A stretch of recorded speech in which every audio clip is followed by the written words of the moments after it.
We'll just make a few different faces, a few different ways. So pick into, you don't have to, don't do that. We're not going to use that.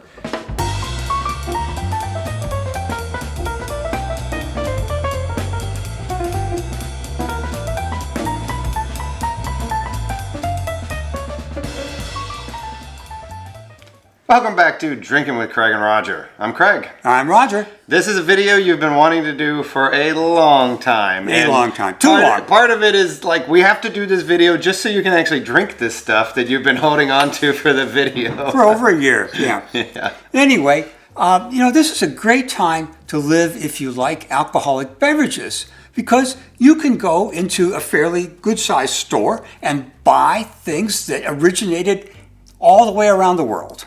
Yep. But this video is about drinking stuff that is close to home. Oh yeah.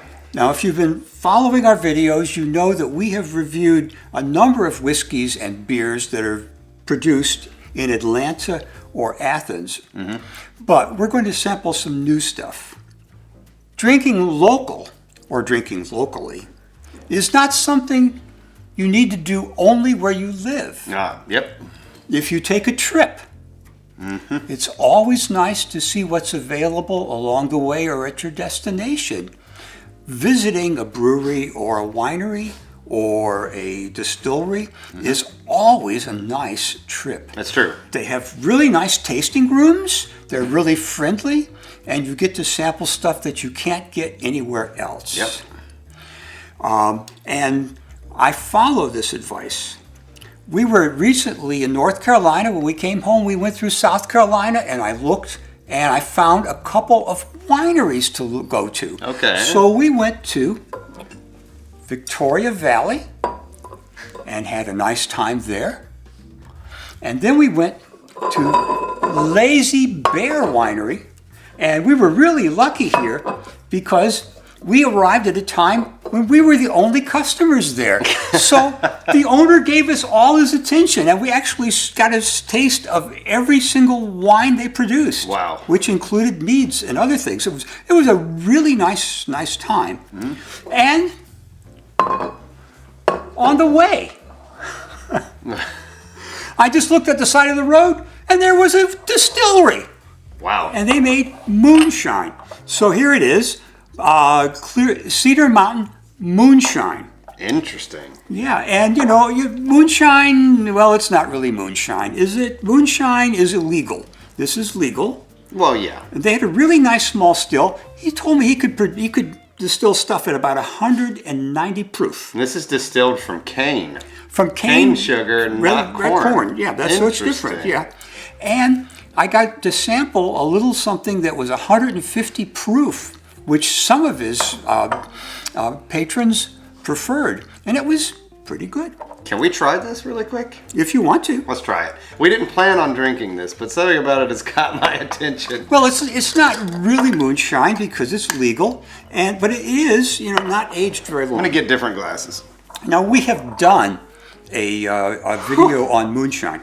Wow, this is potent smelling. Oh yeah.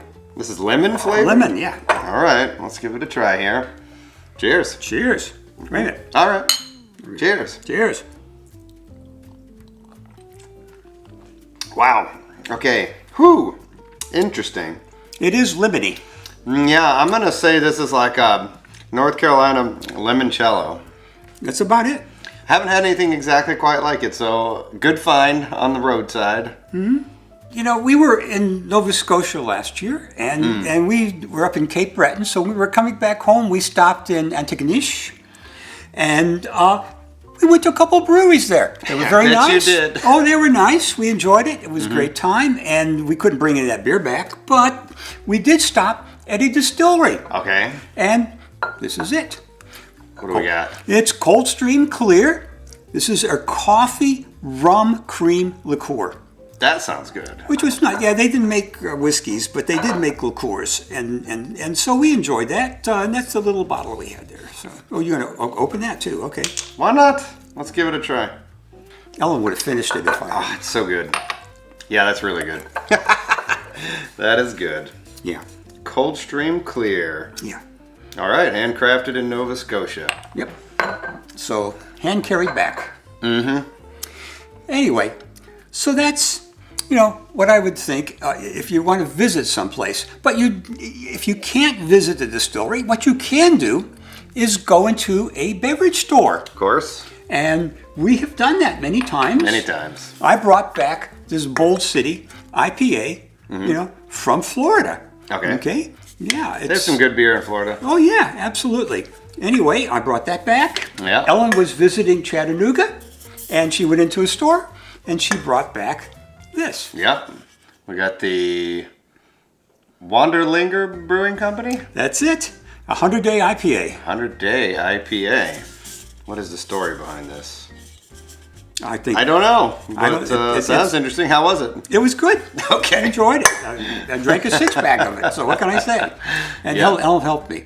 But anyway, so that's the thing. If you're visiting, it's a fun thing to do and rewarding to try and find something that's produced locally. Now, we're going to talk about a few whiskeys that we plan to taste. Ah, yes. Okay. The first one is 13th Colony, which is in Americus, Georgia. Yep, and they have recently gotten national attention within the last year from their double-barreled bourbon, which is incredibly good.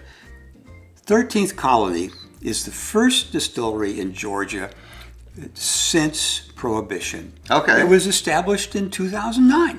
Cool. And they've had plenty of time to age some very nice bourbons. Yeah. And we have one with us right here. Let's give it a shot. Let's give it a shot. So this is their standard bourbon that they release fairly widely. I think their stuff is available in like 5 or 6 different states now. The regulations for saying something is a bourbon are standard, but there's a lot of leeway within them. Oh yeah. So, cheers. Ah, nice smell. Maybe a little cinnamon or something in there.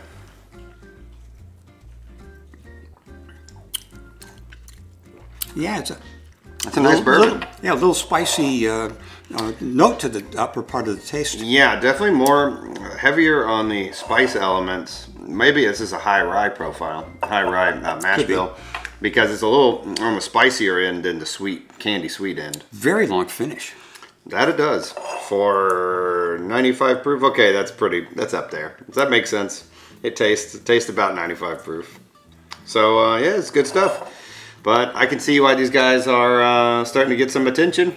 Yeah. They're doing interesting things. And you have a captain's bottle. So if your drinking table keeps moving around, it won't tip over. Ah, that's what this is for. It's very stout. Okay, interesting. Oh yeah, it's called a captain's bottle because in ships that were, sailing vessels, they moved around a lot with the ocean. Yeah. And a regular bottle would spill, but with this big thing on the bottom, no. Yeah, beautiful. I like it. It does take up a lot of room in the cabinet, though. It's kind of annoying from that perspective. Yeah, I have a case that I carry things in, and I had to break one of the little sections so I could get this in. Oh my God.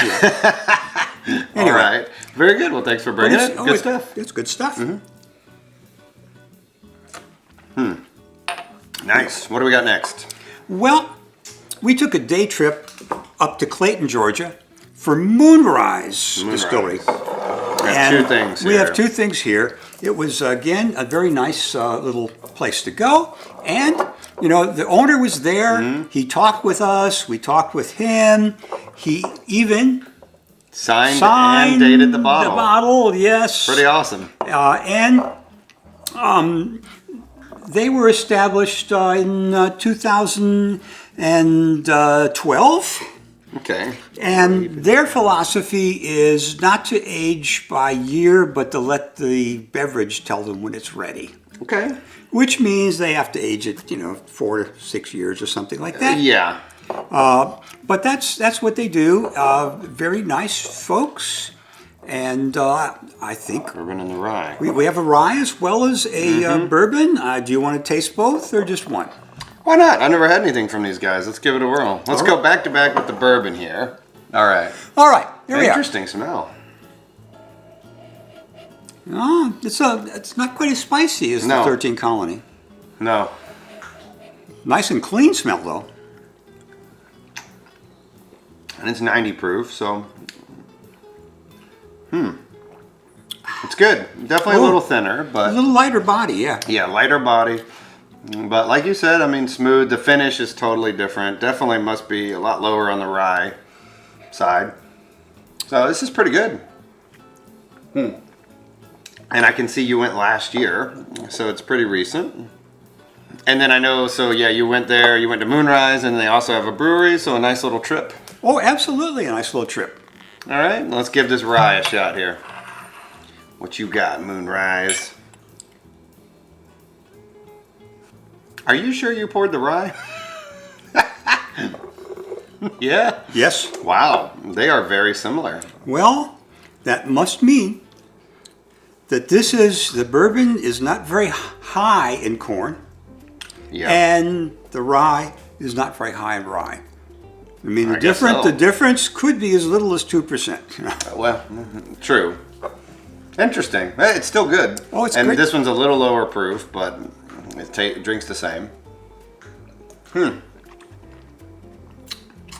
I can't say I have a preference. There's a tiny bit more of the rye bite in this one. Keep tasting it. You'll get it. All right. Ellen got this bottle of rye in Athens. Oh, okay. And we got the bottle of bourbon when we visited the distillery. I see. But I don't think their whiskey gets much farther than that.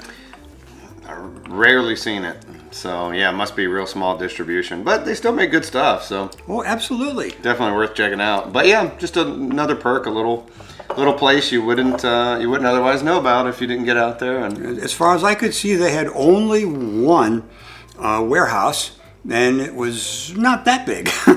I'm sure it was not.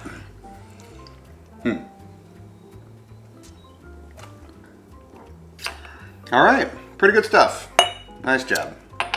What do we got next? Well, going a little farther south, Ellen and I were in Fernandina Beach, Florida.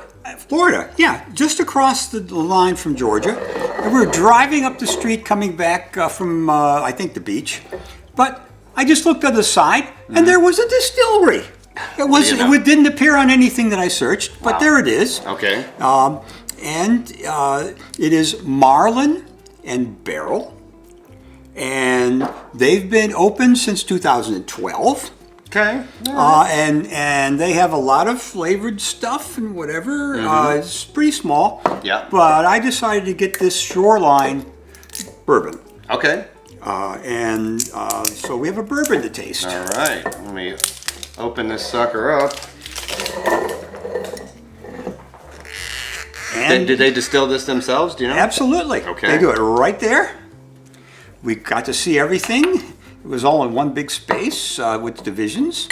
The tasting room was divided off from where they actually do the distilling and maturing. But it was fun. The person who was at the counter was great fun. Ellen got a nice shirt that says Drink Local on it. And it was a great time.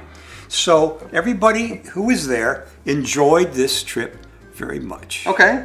All right. Which is- This one's coming in at 43%. Let's see. No age statement on it. Oh, well, it's probably about 4 to 6 years, something like that. They've had time. 10 years is time to produce a beverage that's been aged long enough. I do like how it's a straight bourbon whiskey, but on the back they're like aged in new American oak. Like they had a choice. Does it say charred? No. Well, that's what it was. Yeah. That's okay. All right. Just tickled me. Anyway, here's to Florida, and here's Wow. to a Shoreline. This is a different nose.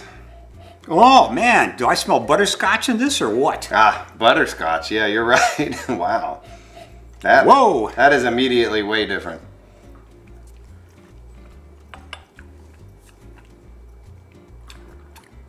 Not as crazy on the palate. No, That nose is nuts. it's a light body. Maybe a little bit of sweet tea type No, flavors. I did taste a little bit of butterscotch in the middle of the taste. Butterscotch, caramel. Too. Yeah, it's very pleasant. Very pleasant. This is sweet. This is, yeah, more like a light sort of candy bar type flavor. And that's unique. I can't say I've had another bourbon that tastes quite like this. Yes. Anyway, very nice, locally I agree. produced bourbon. I really dig this. I hate to say it, it's been my favorite so far. So, nice job. They're on my radar. Our neighboring city, Chattanooga, which is pretty well known, that Chattanooga whiskey. This is one in their experimental single batch series that you can only get in their tasting room, which I didn't go to, sadly, yet. However, I have a friend whose mom lived there, and I had him go in and pick this up because I saw on their Instagram they were doing this apricot brandy barrel finished bourbon. Ooh. At 51% alcohol, which I believe is probably their cask strength. Let's see, Turkish apricot brandy barrels. So this is the kind of thing, batch number 17, that you're only going to find there, and you are never going to see come out of Jim Beam or Heaven Hill, any of those others. And if you did, they would be extremely limited, and people would pay probably gobs of money to get them because they were limited. So we're going to give this a whirl. Here we go. All right. Cheers. Cheers. Interesting smell. It's been a while since I've had this. Ah, wow. Yeah, that's interesting. The Chattanooga stuff, these local distilleries, the craft distilleries, a lot of them are using much higher amounts of malts and alternative type of malts that you're not going to find with a lot of your major distilleries, and they just, God, they give them such interesting, robust flavors, which are not for everybody right out of the gate. Well, the smell now, the nose is more complex than the other ones we've. Very complex. It's also the strongest thing we've tasted so far. Ooh. At 51%. Okay, well, but that helps. A little bit. But yeah, very complex. I'm tasting this, and I'm beginning to see how you might have been so successful with your guess about our mystery beverage in the last video. This is reminding you of cognac? A little bit of brandy, because well, yeah, it has brandy finished, and you're going to get a little bit of that taste in there. But see, this is the type of thing that would make it even harder for me on that guess. Do you remember on that video I was like, I couldn't tell if it was made from grapes or grains. That's because this thing is made from both. That's true. I mean, well, it's got a little bit of both in it, yeah. Yeah, well, and the same thing is true for a lot of scotches that are aged in sherry barrels, because you're going to get grape there with the sherry, as well as the malt sherry barrel barrels, aged scotch. Yeah. Oh. There you go. All right. That's it. Anyway, but yeah, this is good stuff. Oh, this is fine. They do a lot of interesting things. So if you haven't checked out Chattanooga, definitely try to get a hold of one of their bottles. Or if of them. Or if you're in Chattanooga, make it a special effort to get there. Yeah. And then coming all the way back to my hometown, we have our big kind of local Atlanta distillery, although we have several others, but these are the largest at the moment, ASW. And this is one of those particular things, like, you're really not going to find this anywhere else. Basically, I don't even know if they put this out in a store. I got this at a release, where you had to go to the distillery and pick it up. The head distiller signed it. This is the Red X, which is kind of neat because it's got the Stranger Things font everywhere. So this is made from the Red X malt, which is a German malt that typically beers are made from. So you've got distillers using beer malts, like specialty beer malts. And this is a doozy, I gotta say. I will reserve tasting notes and leave them for you to decide. So if you put a blindfold on me and didn't tell me what it was, what would I guess? What would you guess? So just see what you think. Let's check out the tasting notes. It's not absolutely clear. The nose, it's got a little fuzz in it. I'm trying to. I can't identify what it is, but it's not a very pure. No. Is this a bourbon? Yeah. No, it's a single malt. This is Okay, a single it's a malt single whiskey. Okay, well, it doesn't smell like Scotch whiskey to me. Okay, Yeah. all right. Nice sweet smell. Yeah. And not clean like some of those bourbons that we No. just. No.